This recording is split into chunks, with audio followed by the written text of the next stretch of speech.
What's up, guys?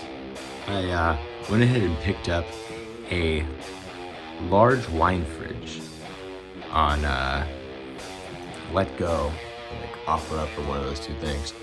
This thing is much larger than this guy, the Exoterra Incubator, which is actually giving out on me now.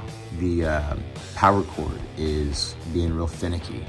So Dahlia just laid 33 eggs, and what I need to do is essentially move everything into one incubator, and that DIY one that I made is not quite big enough for everything.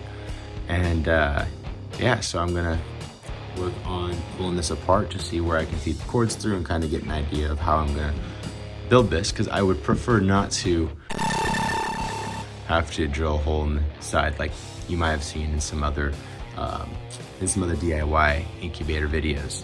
I went ahead and pulled out these shelves right here, and I'm going to get started on pulling out the back panel to see if I can access the wiring in the back. All right, let's get to it.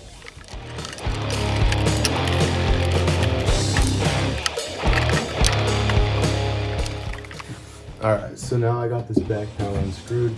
It looks like there's some cords attached to it. I'm going to take my handy dandy flashlight and see if it's able to come apart.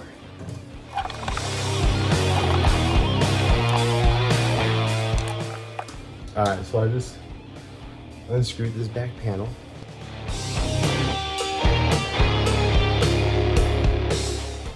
So I'm gonna have to rethink how I'm gonna do this.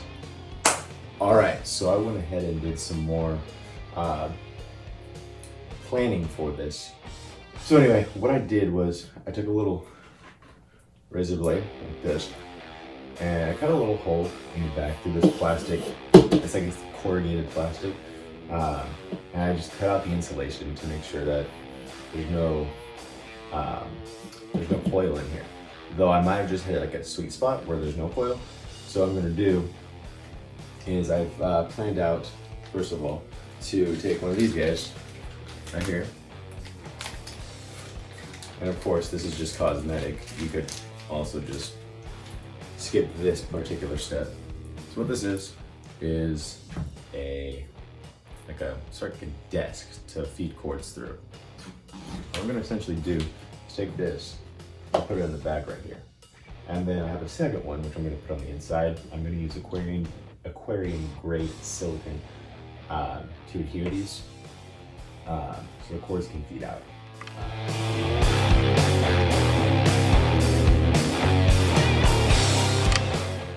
So it's hard to see, but I traced this guy right here, this guy right here.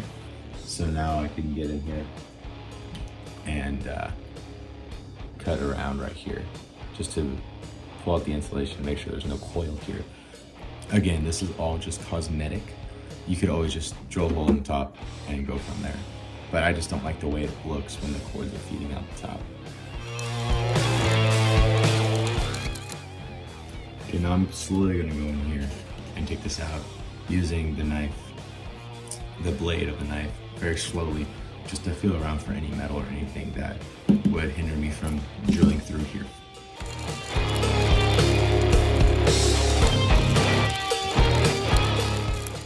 All right, so looks like we're good. I went ahead and cut around in there to see if there is any coils in here. But this right here, this black part that my finger's tapping, is the plastic on the inside of the fridge. Amazing. Amazing, amazing, amazing. So now what I'm gonna do is I'm going to take my hole saw, put it in my drill, and drill through. I make sure to take out the panel on the other side so I don't drill through that, and then just put a hole in here and then go from there. Alrighty, now I have my handy dandy hole saw ready to go. Just a little tip, if you go the method with using these hole covers right here, make sure you get the correct size hole saw. or at least something that is smaller than this rim right here. Alrighty, here goes nothing. Alrighty, so now we can see directly through there, out the other side, to all the little chameleons on the wall. And then this guy is going to fit right there. I mean, it's pretty tight, but I'm still gonna seal it off with silicone, just so I not stay stuck in there, and we're all good. Also, another tip, I chose not to clean and disinfect this fridge beforehand, just because, well, it's gonna get dirty from the insulation. So unless you want to do cleaning twice, just disinfect at the end. All right, time for the next step. I went ahead and got myself a handy dandy rag, and I'm just gonna clean off the outside of this with some cleaner. Alrighty, so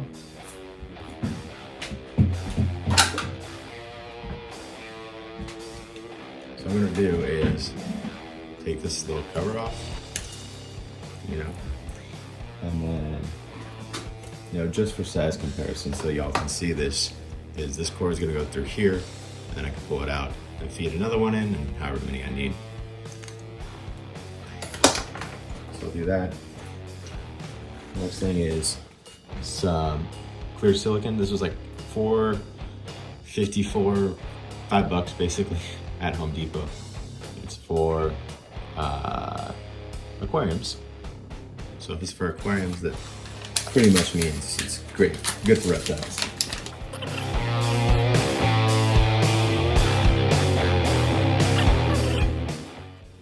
Just to be sure, create a good seal, and then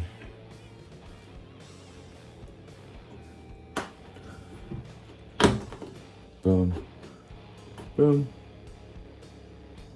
boom. Beautiful. We've come around to the inside.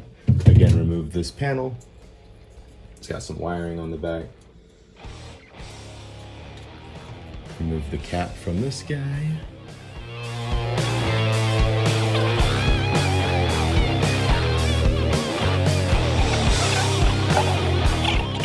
All right, so I actually decided to do an extra step right here, just to be safe that the insulation, the foam that's right here, doesn't get all jacked up from the moisture from the incubator. It doesn't get jacked up from the cords hanging out of it. I'm just gonna take some of this same silicone, and you could wear a glove. I don't have any, so I'm just gonna use a knife and just do a layer of silicone over it.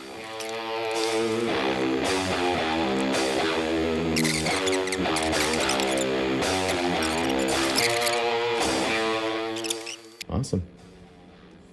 Now, we're gonna wait. And yeah, don't put the cover on right now, because if it gets silicone together, you won't be able to put your cords through. I know that seems obvious, but I would do something stupid like that. All right, I'm back. So we went ahead and turned on the fridge so you guys can see the silicone that I applied yesterday is dry, not fully cured, but it's dry enough to handle. I went ahead and disinfected the fridge, got out all the junk, so that way I can put in my heating element, and I'm going to use heat tape.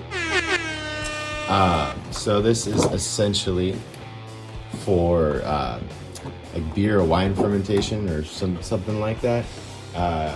People usually wrap it around the 5-gallon jug that they've made their concoction in, and then this heats it up and ferments it. This one actually has the connection already attached to the heat tape. So you can get one without this, where you would need to attach the cords yourselves. And some people like that because you can feed it through a smaller hole and then wire it, whereas in my case, I have to feed this out, so I need a bigger hole. So what we're gonna do is we're gonna feed this out the hole in the back that we did, and then I'm gonna take some of this stuff. This is foil tape, this is better than using duct tape or any other sort of tape because it won't get like gunky.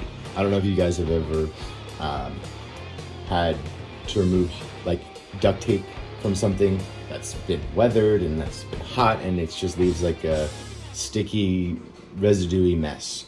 So this prevents that. So I'm gonna put this along the bottom and use the foil tape. Let's get started.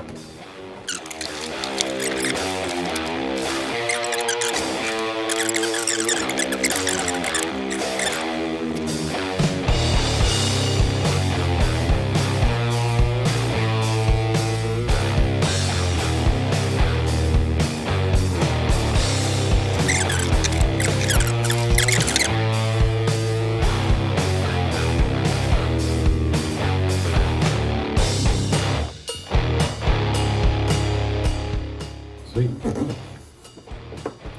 About as good as it's gonna get right there. So my next step is I'm going to take this guy. This is a little like computer cooling fan. They actually have these in the Exoterra Incubators, like a smaller version of it, and smaller versions of like mid fridges and wine fridges, so on and so forth.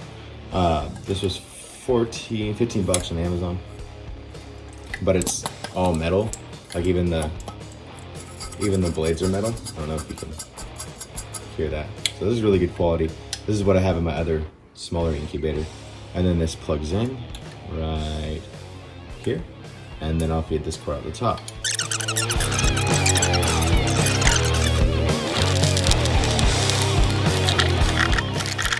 Yep, so see, this is gonna go plug in right here, and then sit down here. That way it will circulate the heat evenly so that the eggs at the top and the bottom shelf are going to be the same temperature. You know, because if I didn't have this fan, all the heat would just sit here and get this bottom shelf and the eggs really warm. That's not what we want. And then the probe is of course gonna be in the center, so then it's gonna take a lot longer for that heat to get up here, and it's gonna affect these bottom shelf eggs a lot differently. Okay, so before we screw on the back panel, since our hole is hidden behind that back panel, what I need to do is get the temperature regulator, which has a probe on it. I'll explain later how this works. But what we want to do is set that aside and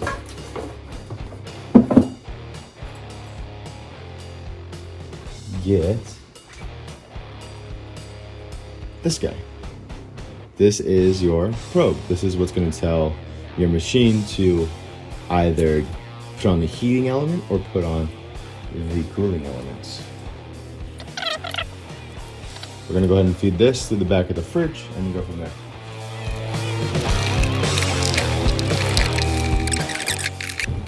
Now, we're going to screw everything. We're gonna screw the back panel back on.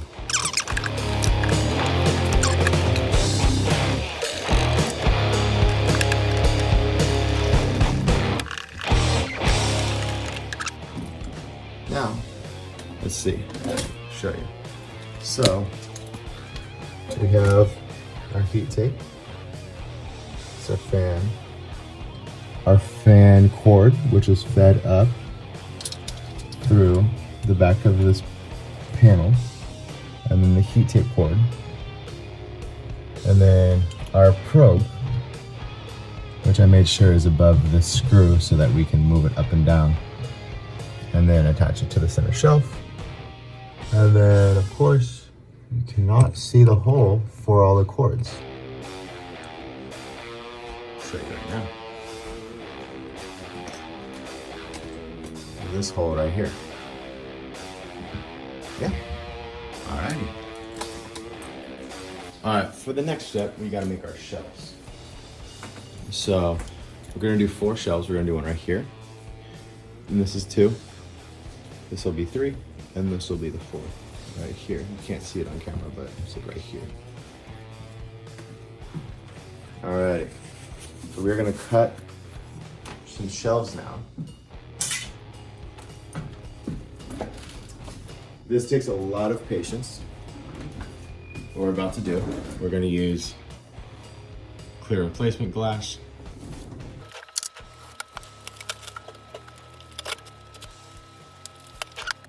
So the reason we chose to go with some glass is because it was a fraction of the price. It was gonna cost about 80 bucks for acrylic plexiglass shelves. So I cut it, so on and so forth.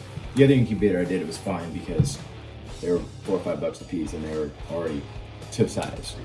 So it was just a matter of placing them in there. Now this is a little tricky. If you don't feel comfortable doing this, take this to a shop where you can have somebody cut it.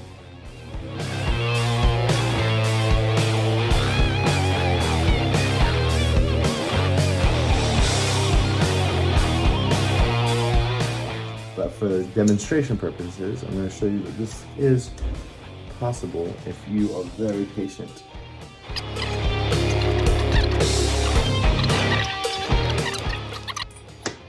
Now, get a glass cutting kit. Don't get any cheap, just don't get a cheap glass cutter.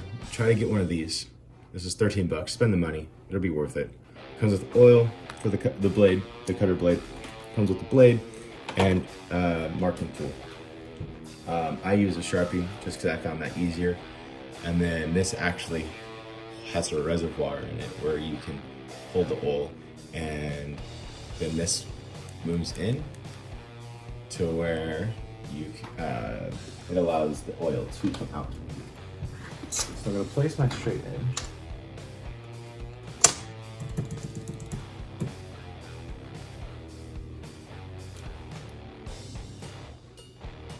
Now my straight edge is just going to be a little further back than my markings because this blade, I don't know if you can see, this blade has some edges on it, so I just want to compensate for that. Boom. And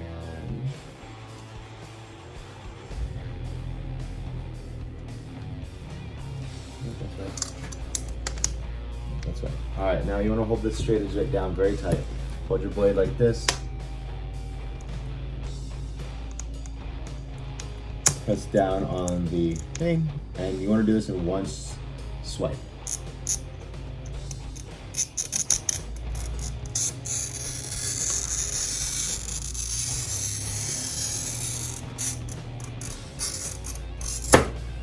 And that's the noise you want to hear. That's this scraping is the sound of the glass getting scored.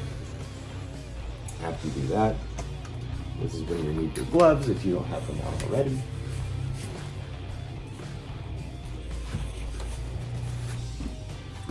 Let's bring it to the edge of the table.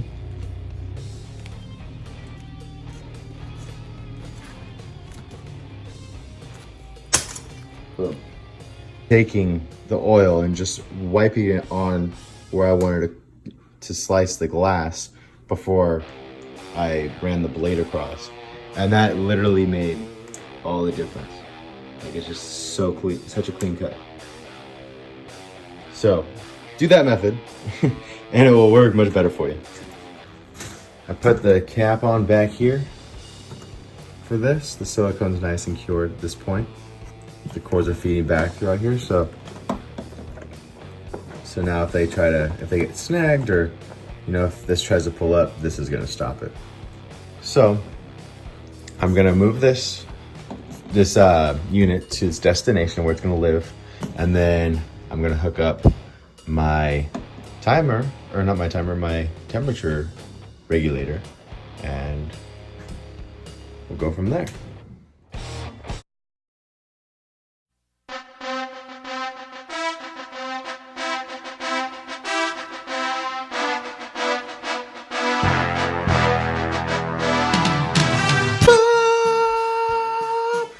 It's the finished DIY incubator! Whoa! Okay, so I went ahead and finished this guy. I put in the shelves, the glass shelves that I cut, and then I hooked up the temperature regulator and plugged in my heating devices and my cooling device, I was able to fit all 180 eggs that I have in here, and I have plenty more room to work with. Something I had to do was essentially calibrate the probe for the temperature regulator, because it was about a half of a degree off when it came out the box. And the way I did that was by sticking two different thermometers inside, just to get like an average on the two different readings for what I would have the temperature regulator calibrated to. Now let me go ahead and explain this temperature regulator just a bit. So essentially it has a plug-in for a cooling device, and then it has a plug-in for a heating device. The reason there's two things plugged into the heating device outlet is because one is for the flex watt heat tape, and the other one is for the computer fan that circulates that heat when it turns on. I have the device calibrated at 74, and then I have it in the settings that if it goes 0.5 degrees below 74, it turns on the heating unit, which would be the flex watt heat tape and the computer fan. And then if it goes 0.5 degrees above 74, it will turn on the cooling unit, which in this case is the fridge. So essentially you could set it more exact if you need to. I just don't want this unit to overwork itself. I've had good luck with it so far. The other one on my smaller incubator that I did in the other video is working great, and I have no reason to make it so exact. So anyway, yeah, let me take you in here.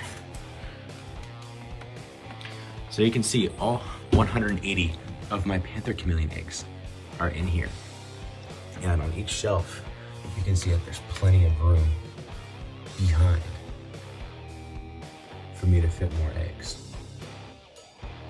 So I'll just give you an idea. So like if I stick my arm in here, I can stick the majority of my forearm back there, and I'm not even touching the back. So this is working wonderfully, and you know, whenever I've checked it, whether it's in the morning or the afternoon or at night when I get back from the office, it's as close to 74 as, you know, as I could have ever hoped that a DIY incubator would be.